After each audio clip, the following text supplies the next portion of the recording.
Welcome to a fresh episode on this segment on Daybreak Africa. I am Angela Dako, and today we're talking about a disturbing trend in our society today, which is ritual killings. And with me to discuss this is the acting director of the Counseling and Human Development Center at DME Federal University of Education, Ondo, in person of Olubukola Olotu. You're welcome to the program, Ma. Thank you. Hello, listeners. Ma, you've discovered that lately you've been hearing so many news about ritual killings happening in our society. There will hardly pass a day whereby you check your social media and then you'll not see a news concerning ritual killings. What's your reaction to this, Ma?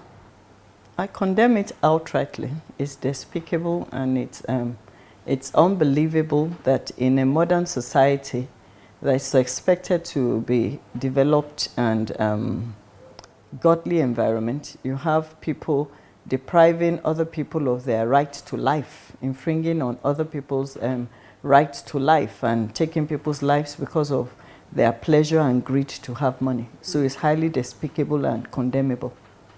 Well, many people blame it on parenting, on influence amongst the youth, and so many other things. So, well, from your own perspective, or from your opinion rather, what would you say this is the cause? What this is responsible? There are many there are many factors responsible for ritual killing. As despicable and condemnable as it is, poverty tops the factors responsible for ritual killing. Insecurity in the country, high irresponsibility on the part of leaders to secure the lives of citizens, and greed, which we call corruption, on the part of our leaders, where you have people enjoying what belongs to the majority, the masses, the wealth of the nation going into the hands of just a few. The hungry masses resort to any means to get rich. So I would also say ignorance on who to blame for their suffering is one of the reasons why people do it. Poor education, low socioeconomic status of the masses, and then the middle class has totally been erased. In our community today, we have the high class and we have the low class. What used to be the middle class is almost non-existent anymore, because an average person who has a degree, you have a family where the man and the wife hold down jobs, cannot even feed and cannot clothe and cannot send their children to the schools of their choices. So these pressures, social media has a place to play, has a part to play, where you see a lot of young people see money as a god in the country. People are celebrated for their wealth, not for morals anymore. Moral decadence is another factor. So there are many factors responsible for ritual killing. And one cannot say only one person is responsible. Parents have failed the children, they are raising up. Nobody is talking to them about morality anymore. The leaders have failed the citizens. And then the churches, the mosques, and the society are celebrating money more than morals. So they are sending the wrong signals to people. So I think collectively, all of us are responsible for the high rate of ritual killing these days. Well, looking at a kind of situation where a parent is trying to withdraw his or her child from doing a wrong thing, and yet the child is not adhering to what the parent is saying, would you still blame the parent for that? When it comes to morality, morals are impacted to children from tender age. I'm a Christian, and so I tilt towards what the scripture says. The Bible says, train up a child the way he should grow. When he is old, he will not depart. Training is expected to be imparted to children from childhood, early childhood. And so when children are formed, deprived, where parents have failed children, it becomes very difficult for parents to be teaching morality when they themselves are not moral beings. They are not living moral lives. When children are deprived and the parents are saying they watch their parents doing corrupt practices, engaging in things that are improper, when the parents start telling them what they say is proper in quotes, it's difficult for the children to follow. You know, it's easier when parents walk the talk. The children can follow them. But when they see what their parents are doing, they too want to get rich. When they feel deprived, they get angry and they disobey outrightly what the parents are saying. So it's a collective responsibility of failed parenting and failed governance. Just like you said, you mentioned the social media being responsible for this act as well. Also, people have blamed Nollywood and some of our movie industries. So how will you explain this? How does it actually relate? Not only Nollywood, social media on the whole, whether Hollywood, Nollywood, Bollywood, or whatever. I think Nollywood would not take only the blame, but I would say social media on a large scale, because people who use social media see how much, I won't say celebrities, but see how much is posted on social media showing how money is flaunted, wealth is flaunted, people spray and nobody corrects anybody. Even those that are suspected to have gotten their money in wrong ways, ill-gotten wealth, are promoted, they're celebrated. And so social media is saying to the young people that it is right. Then aside from that, wickedness is posted on social media. Because I remember in no distant past, in the recent past, there was a situation where some young people were arrested for killing a young girl. And they said they got the inspiration and they got the methodology from social media, which I find very incredible. But I think according to the investigation, they got it from social media. So a lot is posted on social media, and a lot of ills are promoted on social media. And nobody is censoring what is produced and what is posted. And when the masses come in contact with this information, they run with it. You discover actually that this particular act did not start now. As everybody knows, it started right from the onset of the existence of life, especially from our forefathers. It was known for carrying out sacrifices by our forefathers and all of that, making it look like a thing of the older people. But it's being related now to the younger people. How would you express that as well? It's highly condemnable. That's very true. In the past, it wasn't as common as this. But I remember growing up in Ibadan in the early 70s, there had been cases of kidnapping. And kidnappers were not just kidnapping to collect money. They were actually to use people for rituals to make money. So it's been something that has not really been off for long. It's been on for long. However, the rate has increased because of poverty. You have a lot of unemployment, people going to school, graduates not getting jobs. They have responsibility to their parents who suffered, who labored. They have responsibility to their families, to their siblings. And the society doesn't seem to make things any easier for them, especially the older ones. Because we have people in government who are earning so much. What a person is earning can service 100 persons, and yet nobody is fighting for the young people. And the only way they think they should go about it is to fight for survival, but they are doing it wrongly, because ritual killing can never be a right way of making money. Well, speaking about penalty meted out on the defaulters, some of them might have been sentenced to death or some other things. But do you think this is efficient enough to carry out actually curtailing this act totally from the society? Because it's still being done, and somehow some of these acts are even put under the carpet. Nobody sees anything about them. I must confess that when I heard the proposition of death penalty as a sanction for ritual killing, I was happy. But unfortunately, the injustice in the country would bring an innocent person up as a perpetrator of ritual killing and get such a person killed and sentenced. Because our justice service is not perfect.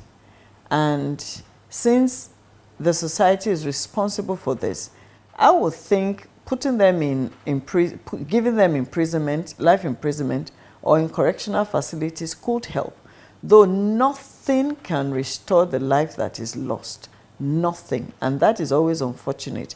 However, removing them from circulation, putting them behind bars, could at least reduce the number of criminals walking the streets free. But at the same time, they could also get corrected, and there could be opportunity for them to have a change of life. And on the long run, they could also help in the investigations and fishing out other perpetrators. So life sentence would only cause more pain. And then innocent persons could become victims of life imprisonment, of death sentence. So putting them in prison, giving them life sentence may be a better penalty than death penalty. But what do you think is wrong with our judiciary system? A lot is wrong with the judiciary system. That's a big question. However, we know in a society where money changes hands, the way you have wonderful, incredible people with impeccable record in the judicial system is the same way you have corruption at different levels. And once you have corruption entrenched in a society, anything can go uncorrected. Well, looking at the role of illiteracy playing out in this act, how would you explain this? Morality teaches us that every human being has a right to life. But education will further drive it home. I mean, if it's taught during our civic lessons, it's taught in religious studies, it's spoken about at assembly, when the right to life is highly promoted in our formal settings, I think that would tug at the conscience of young people, and that would also further enlighten the masses that each of us has equal rights. Then I think literacy would also help people know that there are other ways to solving their problems than taking the life of innocent persons. Because like when you see the young people who reported that they got the inspiration and the methodology from social media, you ask yourself, did they get the information right? How did they interpret the information they got? Were they educated or not?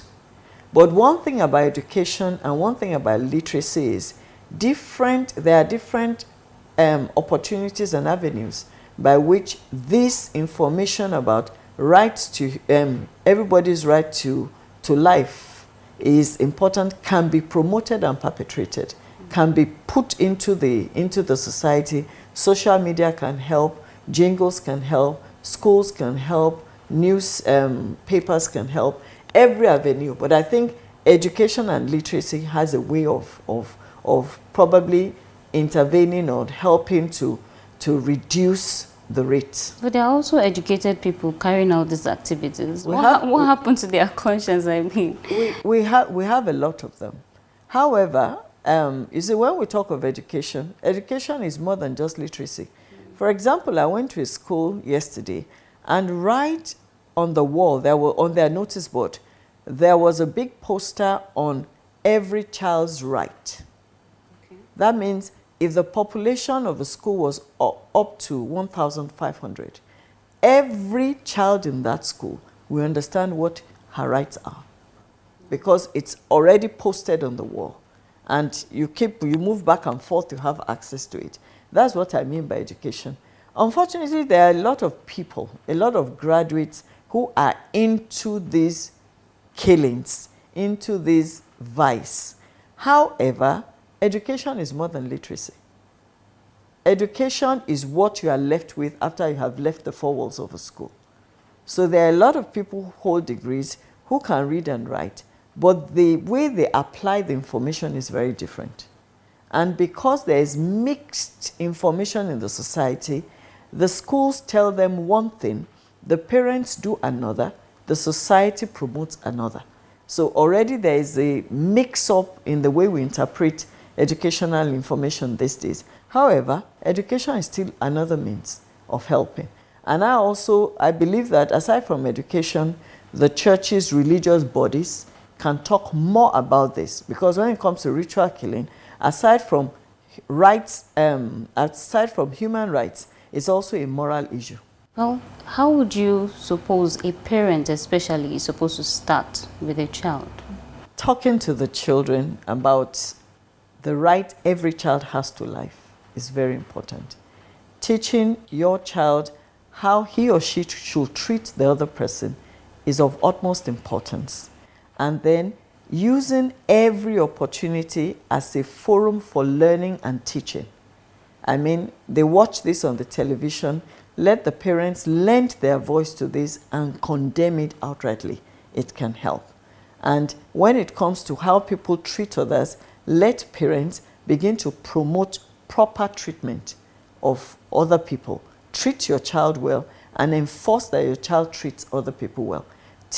Let your child know that you value him or her, and then also enforce that in your home, that there is a lot of value attributed to human life. I think that would help. How about on the side of the government and the religious leaders as well? What would you advise they do? When it comes to the government, there's a lot of responsibility on the side of the government. The government hasn't helped. The government has actually inflicted so much pain on the masses, on the citizens. The government is not giving adequate attention to the needs of people. People go to school, they cannot get jobs. People want to be entrepreneurs, to start their own businesses. There isn't support for them. Their aged parents working are not paid their salaries.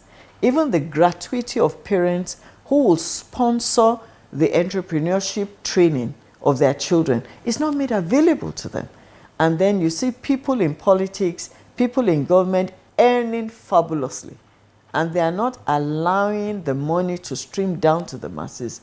They have a big share of the blame. And then the churches, the mosques, the religious bodies should not be quiet.